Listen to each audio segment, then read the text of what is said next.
Hi everyone, Dr. Tom here, Australian osteopath. Today we are breaking the myth around stretching and whether it's good before working out or performing in certain activities. We've all done it, holding our heel to bum quad stretch or reaching towards our toes for a hamstring stretch. It's very common. You see a lot of people in the gym do it before they start to lift. Is this actually good? Research shows that static stretching before training can actually reduce performance and doesn't necessarily prevent injury. If you've ever felt sluggish or weak after a long pre-workout stretch, that's not in your head. Static stretching literally tells your muscles to chill out right before you need to fire them explosively. What actually happens when you static stretch? So when you hold a muscle in a stretched position for 30 to 60 seconds, you're lengthening the muscle tendon unit and activating something called the Golgi tendon organ. This is a sensory receptor that prevents excessive tension. This tendon basically says, whoa, you're stretching me too far, just relax a little bit. So it inhibits muscle contraction to protect the muscles from actually tearing, which makes sense. That's great for flexibility, but terrible for performance because now your muscle is less primed for power and strength. Let's look at what some key science actually says. This reviewed over 100 studies that found that static stretching before strength or power activity reduced muscle strength by up to 5%, power output by 2 to 8%, and explosive performance by around 5%. A second study looked at a meta-analysis and this confirmed something similar. So static stretching for more than 60 seconds per muscle group significantly reduced maximal strength, sprint performance, and jump height immediately after stretching. So I must say the research is pretty consistent in this area. So what can we do if static stretching isn't the best thing to do? Dynamic or active stretching means that you're moving through controlled ranges of motion. Think of things such as leg swings, hip circles, your cat-cows, things where you're moving your body and almost priming it for the movement that's to come. And these contractile forces are all getting prepped for either power or strength to be exerted through them. This type of movement actually increases core temperature, blood flow to muscles, nervous system activation, and joint lubrication and mobility.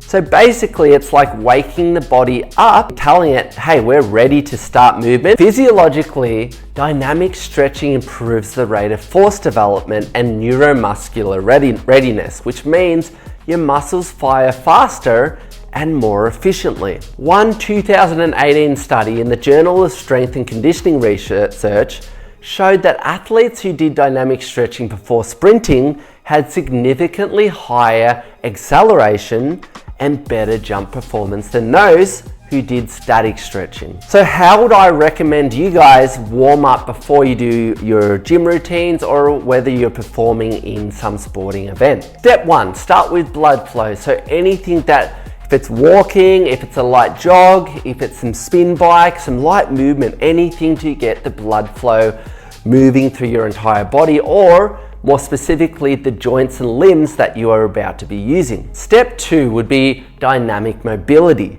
And this would be movement where you're moving your joints through the full range of motion.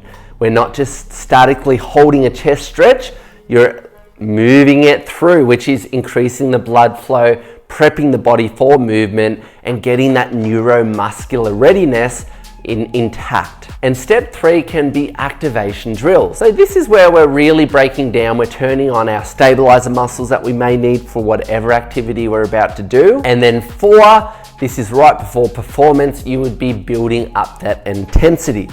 So if you're in the gym, it might be instead of bench pressing and starting at your max weight, you might build that weight up slowly. If you're an 100-meter sprinter, it may be, okay, I've gone from doing my light cardio drills and I'm gonna up my intensity now to a few 70 to 80% starts. So I know I've written off static stretching today, but can it be useful? Static stretching, I would recommend being used after a workout or as part of a dedicated flexibility session. That's when your tissues are warm and your goal is relaxation, not power. So to recap everything we talked about today, number one, static stretching before training can reduce strength and power.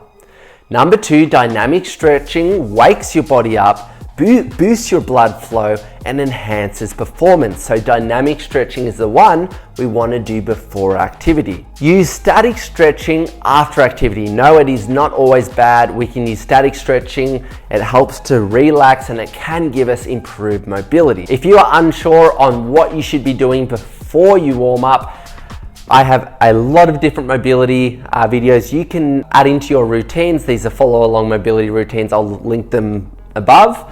And I also have activations, so specific stabiliser muscle activations, which if you remember was step number 4 in my warm up. So see how they help your performance, and remember, if you love doing your static stretches, don't just eliminate them, add them onto the end of your workout or your sporting performance when the blood flow, when you're warm, and you can actually tell your body like, hey, I want to relax now.